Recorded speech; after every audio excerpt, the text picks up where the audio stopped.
Story 1. Would I be the a-hole if I moved out because my roommate is pregnant? I do not like kids. At all. However, I support all my friends that want kids and will be a part of those kids' lives to help my friends. Here's the issue. I moved into a new place with some of my friends about 2 months ago, and recently one of them said she was pregnant and does not know who the father is. I'm not judging her. We all love one-night stands, and sometimes things happen. However, I do not want to live with a kid, much less a newborn, and she can't afford to live anywhere else. We split the rent between the three of us, so if I moved out, I know that they wouldn't be able to afford the place on their own. I spoke to my landlord, and he agreed to let me off of the rent contract.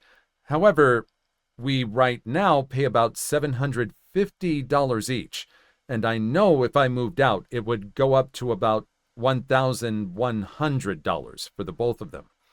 I told them I don't want to live with a new baby and want to move out, and they're calling me an a-hole because my friends won't be able to pay rent without me there, and that moving out while my other friend now has to pay expenses for hospital visits, baby stuff, and all that comes along with it. And she's going to be very tight for money even at the $750. I thought about subletting my room. However, no one wants to live with a new infant. Of course, the baby won't be here for another 9 months, so I have time to think and plan. However, I'm really set on leaving if she's staying.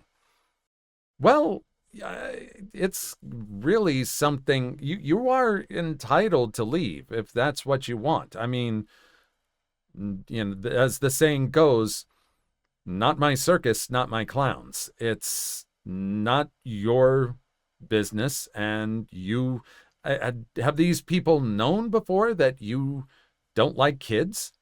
And even though, but I mean, you're saying at the beginning, oh, I'll be part of these kids' lives if it helps my friends, but you don't want to be there with a newborn. And it's, they're kind of pressuring you into it. I mean, if there was something you guys could talk about to work it out, I mean, how much of a friend are you? How much do you know these people? Have you known them since you were in kindergarten? Have you just met them 5 months ago? Really, I know it is kind of callous, but it's not their business if you feel like you want to move out because you don't like the situation and you found a way out. Kind of the a-hole for leaving them in the lurch. Maybe work on subletting it so they can afford things. Story 2.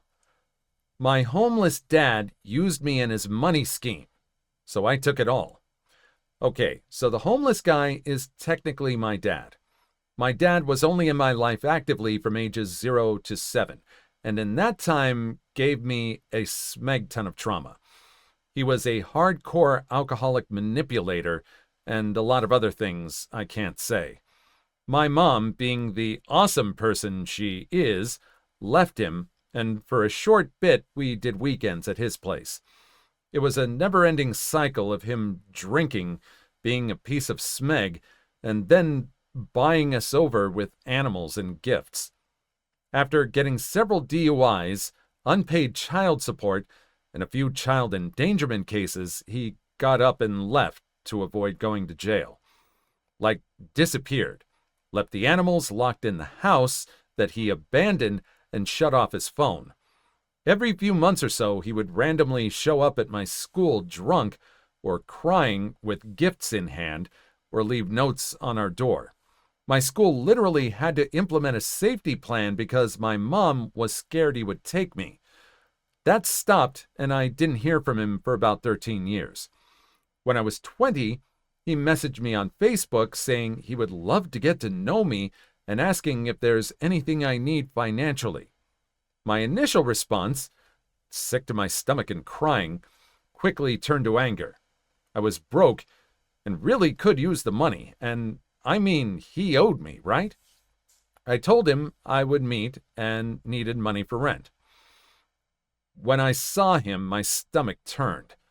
He looked like the crazy guy you see on the side of the road begging for money.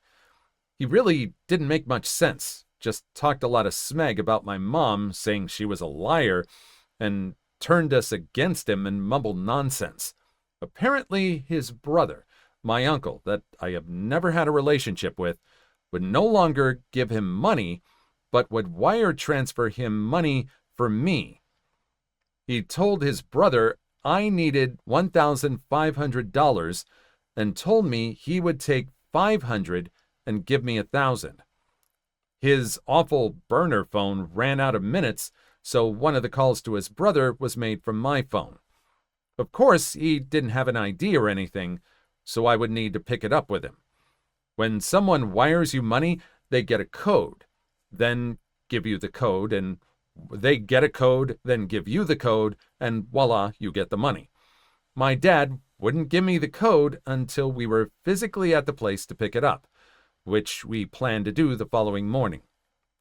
The next morning, I decided to text my uncle, since I now had his number, and asked him directly for the code.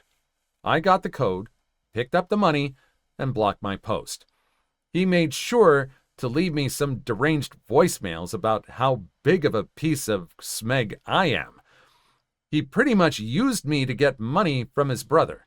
If he really wanted to be in my life, he would have taken the proper steps to do so and change, but he never did. Not denying what I did wasn't smeggy, but also, frack my dad.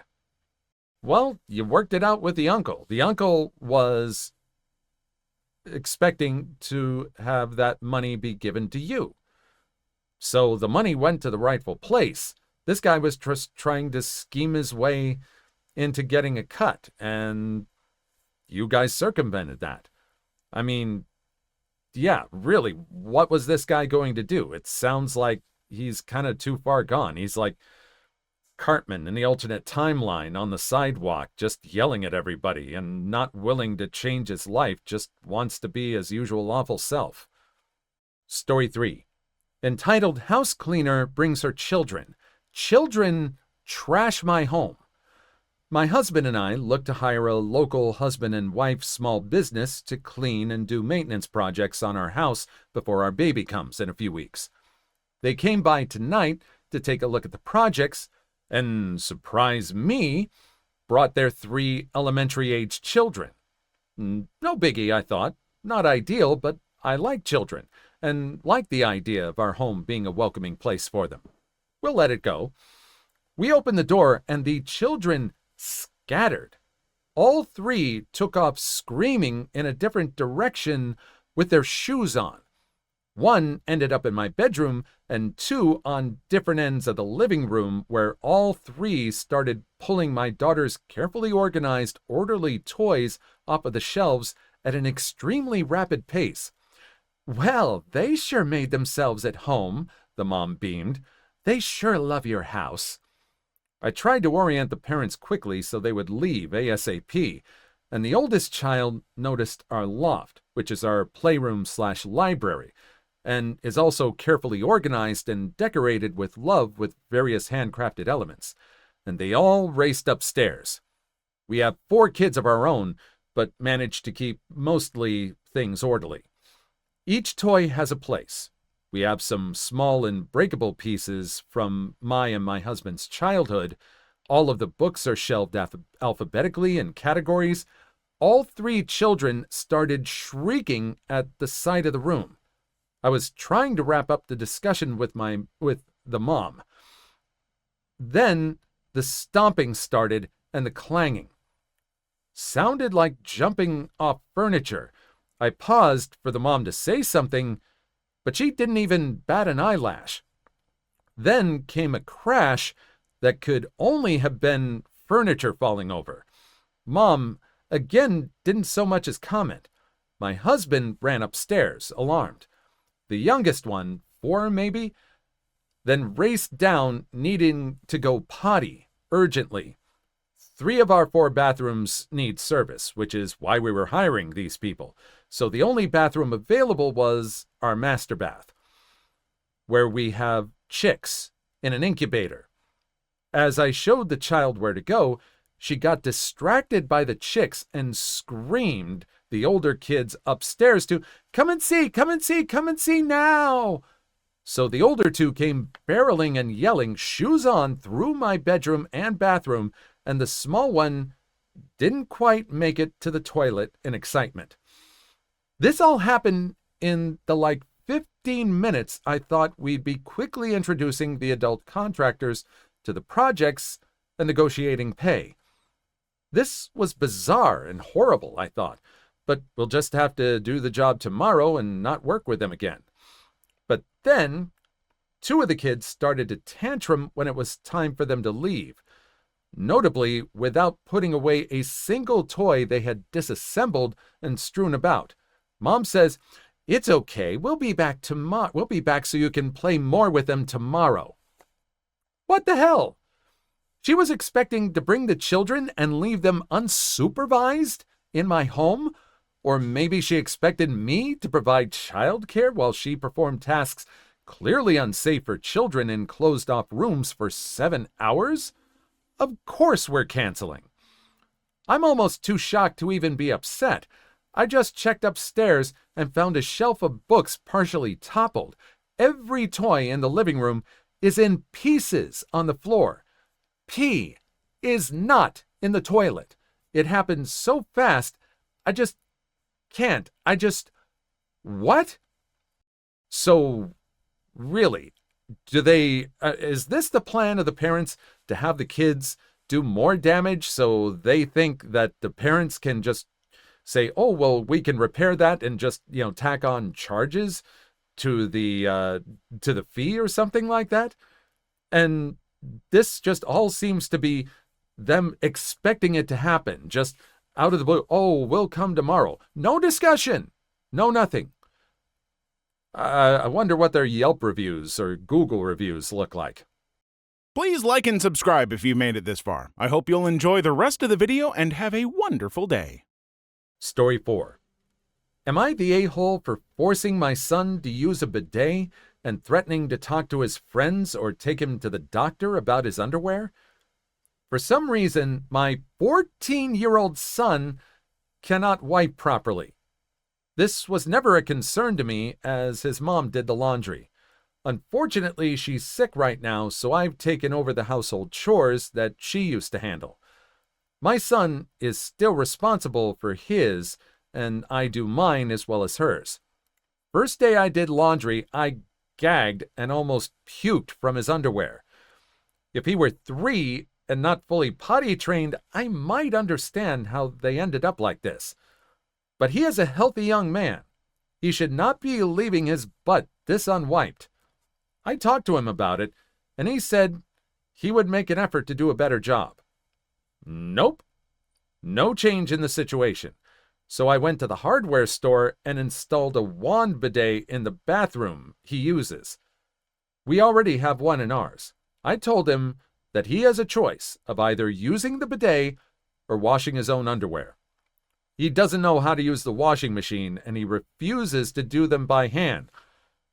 He started going commando, which just meant the problem was his genes now. So I said that we might need to take him to the doctor to see what's wrong with him, if it's physical or psychological. I also said that the next time his friends were over, I was going to ask them if they left their underwear in the same condition. I would never actually embarrass him like that. He said I was being an a-hole, and he called his mom to tell her what I was doing. She said that he was just like that, and I could deal with it until she was better. I don't think that's a great plan. If this kid never learns to wipe his butt, he will be bereft of an intimate partner without a poop fetish. I'm not kink-shaming him if that's his thing. He started using the bidet, but he says that it's gross and weird. I said it was grosser and weirder for a 4-year-old to soil his pants every day. We're both stressed about his mom, but the situation isn't because of her. I asked her. I mean, at 14, I was looking at the title of this story. I didn't realize the kid was that old. No. Learn to either use the bidet or learn to wipe better. Like, I've been to other countries where bidets or some kind of, it's called a bum gun in some places, are really quite common. It's not that hard. What is the problem? Yeah, I think a doctor's appointment is necessary at this point. 14?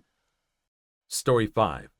My wife cheated on me, and when I confronted her, she laughed at me. I cheated on my wife, male 38, female 41, 4 years ago. I regret it to this day, and I have never done anything since. We have 2 small children, and when she found out, she moved out. Life was hard on the both of us, and we were miserable. I loved my wife more than anything, and losing her was excruciating. After a few months apart, I begged her to come back, and we took it slow, going to therapy and just trying to build our life together back up. She moved back after a year, and everything was back to normal again. We were even stronger, and our relationship grew. We're very happy together. I finally thought our life was perfect again. About a week ago, a man showed up at my door, and when I opened, he was confused, then apologized for mixing the days up.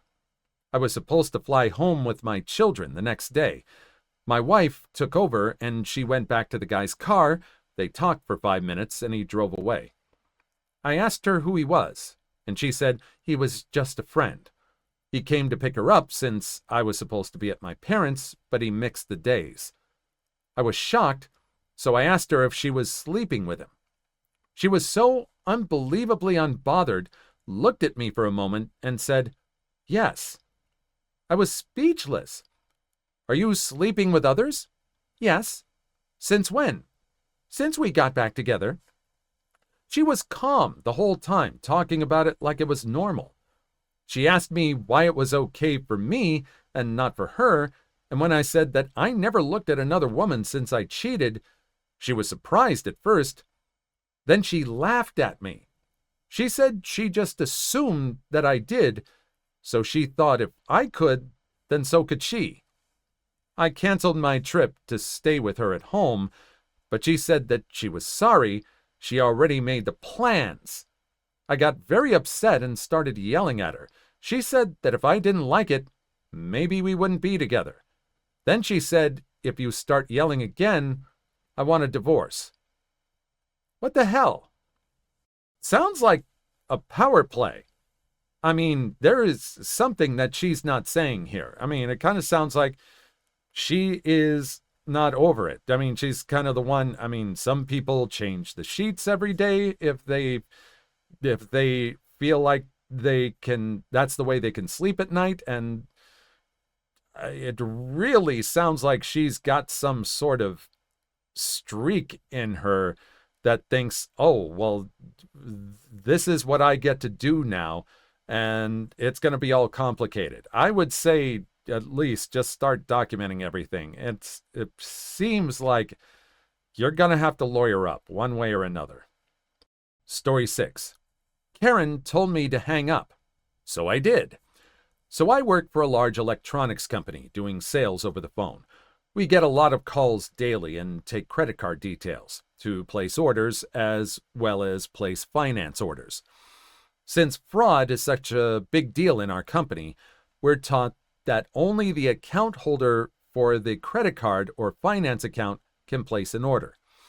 Cue Karen calling to place an order for finance. Go through everything, get her name, address, and number, and payment details. Just before I place the order, she goes, "Oh, the card's in my dad's name. That's fine, right?" I tell her no.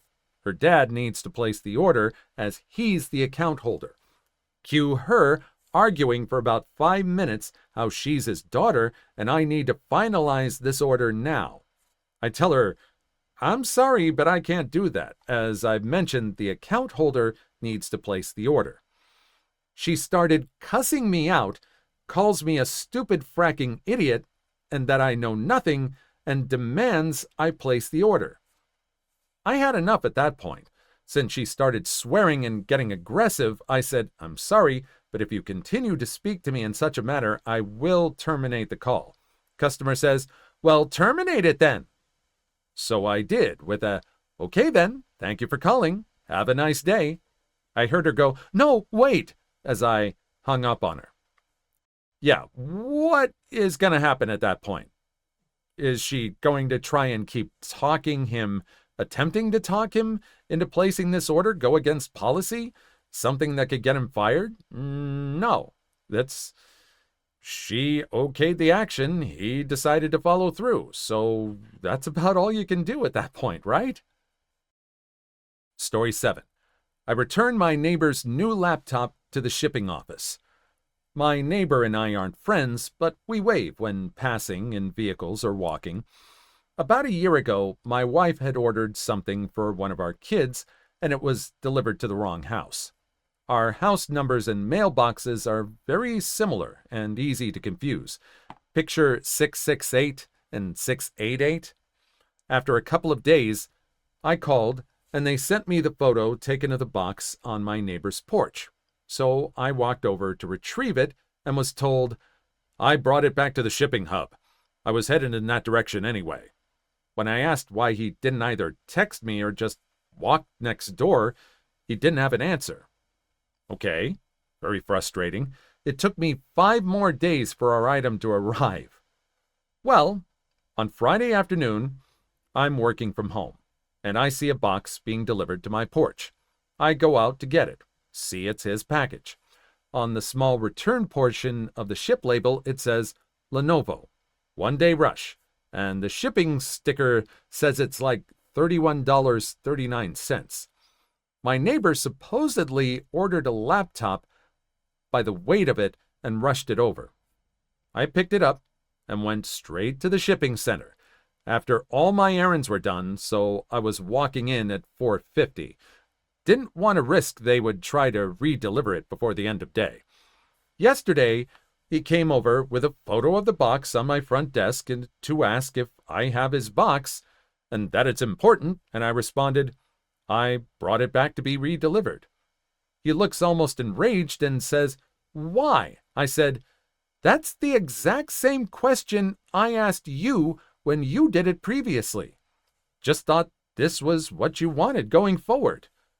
He was walking down my driveway, shaking his head extra dramatically, but what's good for one should be good for all, no? Hopefully this doesn't escalate. I mean, you had every right to take it back to the shipping. You might have been able to be a good neighbor. I would have done that first. If he would have been nonchalant about it, if he would have been rude about it, then I would have just let it go.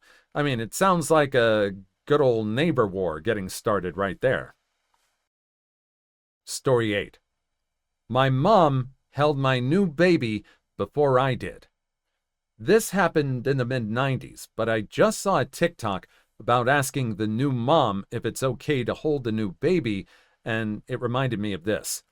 I was 10 days past my due date with our first baby when my water finally broke. We went to the hospital, and 24 hours later, I was still nowhere ready to deliver. My OB talked to us about a C-section. We agreed. It was around 10 p.m. and not an emergency, so my husband called his parents and my mom, and they came to the hospital. A couple of hours later, and we have a beautiful, healthy baby girl. What they don't tell you about the C-section is that it takes no time to get the baby out and forever to sew you back up. I was shown my baby. My arms are laid out with IVs and such. There was no way for me to hold her. Then she was taken to the nursery, and my husband went with her. What felt like hours, but was probably more like 40 minutes, I was taken to the recovery room. My husband is there holding the baby with his parents and my mom. He brings her to me, and I hold her, and it's perfect. I asked my mom if she would like to hold her first grandchild, and she says laughingly, "Oh, I already did." I was still so tired and dopey it didn't really register. If this had been the end of it, it would probably be a non-issue. I blame the nurse who offered my new baby to my mom, but for the rest of her life, she passed away 2 years ago, she'd bring it up all the time. She would continually refer to our daughter as her girl, even when she was an adult living on her own. When I would remind her that she was in fact my daughter, but she was indeed her own person, she would always say, "Nope, she's mine. I held her first." It always has made me crazy that she not only held her first, but constantly rubbed it in my face. When we had our second and third C-sections for all three, I made sure to tell the nurses. They were appalled and assured me that wouldn't happen. My husband and I were alone in recovery, just us and the new baby for those births. My mom was ticked about it each time, and then would remind me that she held my oldest before I did. What an awful mom. Did you have issues like this growing up? Was there... Really, I mean, she's passed away, and I'm sure you're sad about that, but what an awful thing to bring up all those years and to really... She thinks she's teasing. I mean, had you ever confronted this woman and just said, "Look, I do not like this"? And the fact that she was ticked that she didn't get to do this for the other two kids really shows that it's kind of a power trip on her part. I mean, what do you think? Story 9. Am I the a-hole for telling my brother it's pathetic that he can't do the basics of what his wife did? I love my sister-in-law and brother. They have 2 kids, and my sister-in-law Rachel was kind of a stay-at-home mother. She worked from home part-time, but also took care of the kids and all the chores. I was over multiple times, and the house was spotless. Really, I thought she was just extra cleaning when she had guests, but no.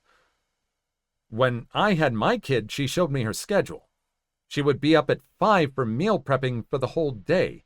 Like, she never stopped, and a lot of her tips helped me with my own home. Now, my brother lost his job, and it was decided that Rachel would go back to work full-time, and he would stay at home. The kids are in kindergarten and first grade. He has this on easy mode.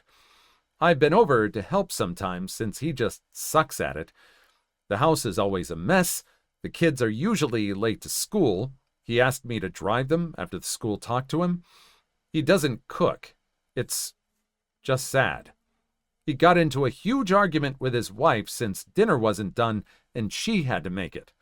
He was ranting about how unfair it is and that he's trying. I told him it's pathetic that he can't do the basics of what his wife did. He has 8 hours free, and he can't keep the house clean. I told him she will divorce him if he doesn't stop being lazy and figure it out. He left after calling me a jerk, and my mom is now on me for what I said. Did you offer to help him? Did you offer any tips? I mean, maybe you worked, but these were tips that the sister-in-law gave you. Did you offer those tips to him? Did you help him maybe figure out how to clean, maybe how to cook? Or did you just call him pathetic? Maybe he might be a little pathetic for not knowing how to do this stuff. But did you offer to help? Is he resolute about not doing this stuff? Does he struggle with trying to do these chores? Or is he just lazy and just sits around watching TV? There's a difference here in those kind of things. I think we're missing a few details here. Story 10. Asked me to get out of my wheelchair spot on the bus for her stroller? I'm a wheelchair user and was taking the bus like I always do.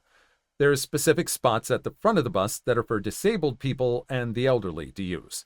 I was sitting in my wheelchair strapped into the bus, and a woman with a twin stroller got on and asked me if I would get off so she could put her stroller where I parked. I told her that I would absolutely not. This spot was for disabled people, not her stroller, and she can take the next bus if she really needs to.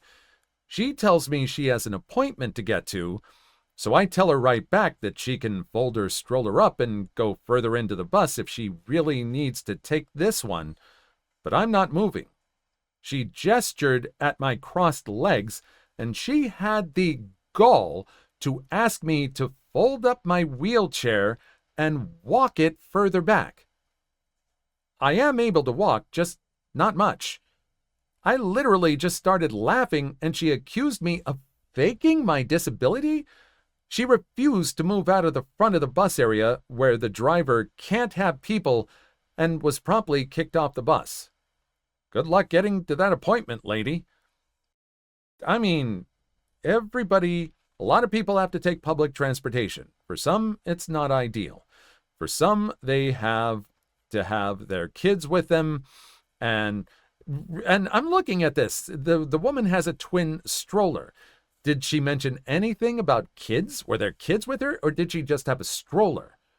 I mean, if that were the case, then you could have people asking, try and force disabled people to the back of the bus because they've got a bunch of groceries and a wheel cart that they need to take home. There's a reason those are designated for disabled people. I have a feeling that there weren't any kids in that stroller. Please leave your story in the comments. I would love to make a video on them in the future. Also, don't forget to like and subscribe.